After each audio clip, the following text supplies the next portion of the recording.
Việt Nguyễn mến chào tất cả các bạn cùng anh chị em. Mình trồng hành lá theo cách này, thu hoạch quanh năm luôn. Những cái chậu hành đa phần Việt Nguyễn trồng là mình thu hoạch được mấy năm luôn á. Khi mình muốn sử dụng cái hành lá thì mình chỉ có tước cái phần lá thôi. Nếu những cái chậu nào mà nó có bông thì anh chị mình cắt bỏ cái phần bông luôn. Khi mình cắt bỏ cái phần bông thì nó sẽ tập trung nuôi lá, cũng như là cái bụi hành nó sẽ được nhảy con nhiều hơn. Khi mình đi chợ, mình mua cái hành hương thì nó sẽ thơm và ngon hơn. Ở đây mình sẽ trồng cái hành hương. Cái hành hương, cái lá nó không có to, nhưng mà nó rất là thơm. Giờ mình sẽ cắt lấy cái phần gốc. Mình cắt ngang cái đoạn có lá, mình sẽ giữ cái phần lá để nấu canh. Cái phần gốc thì mình để dành mình trồng. Cái phần rễ này mình cũng tỉa bớt luôn. Mình cắt bỏ đi.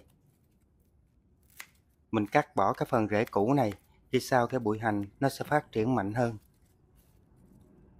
Mình trồng cái hành lá trong chậu. Mỗi một cái chậu hành như vậy mình trồng khoảng chừng 3 tép thôi. Mình đừng trồng nhiều quá. Trồng nhiều quá nó cũng khó phát triển lắm. Cái đất để trồng thì Việt Nguyễn sử dụng cái đất ở trong chậu cũ mình cho vô. Cái mình mua thêm một cái ít đất sạch nữa, mình trộn lại. Nếu có xơ dừa thì anh chị mình cho tí xíu xơ dừa hoặc tro trấu cũng được. Hôm nay mình lấy mấy cái đất ở trong mấy cái chậu cũ mình bỏ vô mình trồng luôn. Mình cũng không có thêm phân, thêm đất ở bên ngoài trộn vô. Cái gốc hành mình sẽ trồng xuống một nửa. Ví dụ như cái gốc đó 10 phân thì mình sẽ trồng xuống khoảng 5 phân. Cái gốc hành mình mới trồng như vậy nè, anh chị em mình tưới nước nhiều vô. Mình tưới cho nó đẫm hết cái phần nước ở trong cái chậu này luôn.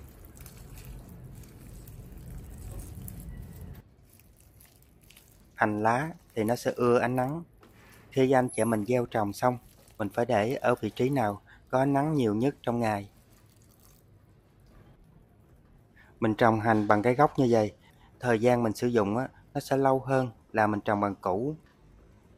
Khi mình trồng xuống như vậy, khoảng chừng 20 ngày là mình có thể thu hoạch được, nhanh lắm.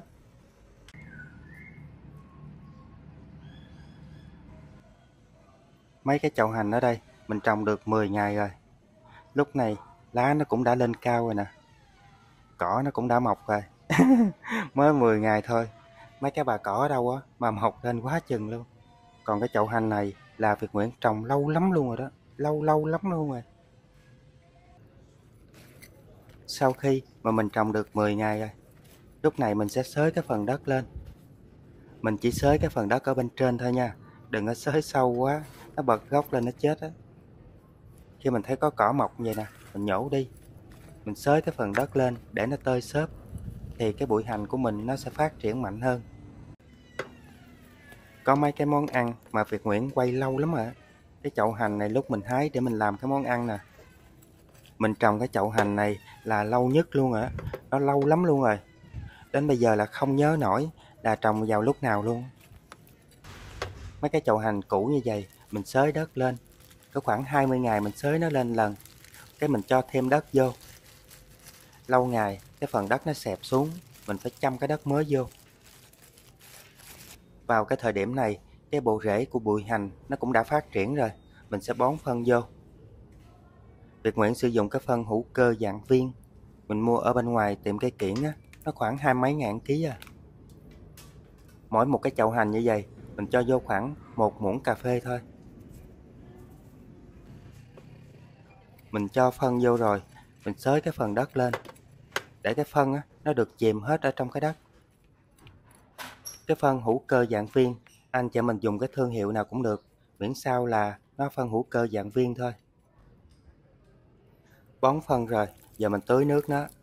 Mỗi ngày mình chỉ cần tưới một lần là được.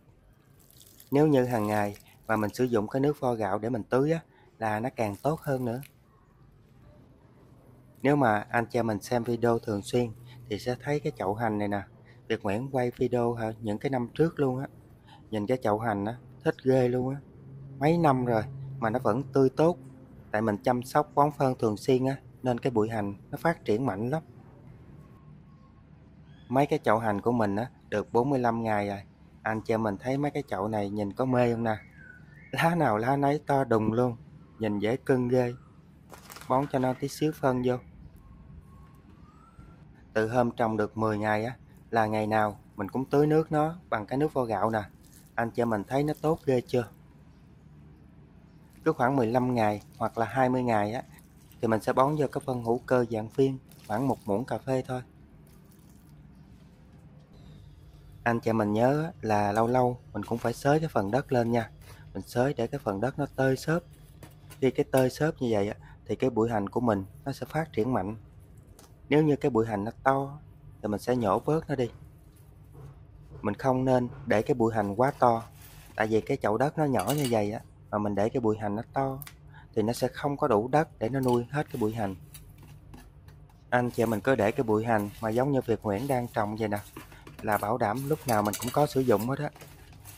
Nếu mình để to quá, nó không đủ đất nó nuôi á, cái bụi hành của mình nó xấu, nó không có đẹp. Nãy giờ anh chị mình xem video thấy có cái gì khác biệt không nè? Cái chậu màu trắng á, hôm bữa Việt Nguyễn làm bể, cái mình chuyển nó qua cái chậu nhựa này luôn. Hôm bữa cũng tà lanh lắm, lấy xuống sao bị rớt cái bể ra luôn. Với 4 cái chậu hành, 3 chậu mới, 1 chậu cũ như vậy, ăn hoài luôn sao hết cha. Anh cho mình nhớ là mỗi lần khi mình sử dụng á, mình chỉ tước cái phần lá thôi nha. Nếu như cái chậu hành nào mà nó to quá thì anh cho mình nên tách bớt ra. Mình không nên để cái chậu hành quá nhiều. Với 4 cái chậu hành này là tha hồ ăn Tết luôn á. Bảo đảm ăn hoài không hết luôn. Lúc nào có thời gian, anh cho mình trồng 1-2 chậu hành như vậy nè, để trong gia đình lúc nào cũng có hành lá để dùng. Khi anh chị mình trồng thành công, thu hoạch nhiều rồi á, thì nhớ cho Việt Nguyễn biết với nha, bằng cách là bình luận bên dưới video. Video cách trồng hành lá trong chậu thu hoạch quanh năm, Việt Nguyễn chia sẻ hôm nay đến đây cũng tạm kết thúc. Kính chúc tất cả các bạn và gia đình thật nhiều sức khỏe và bình an. Việt Nguyễn xin chào và hẹn gặp lại tất cả các bạn ở video kỳ tới.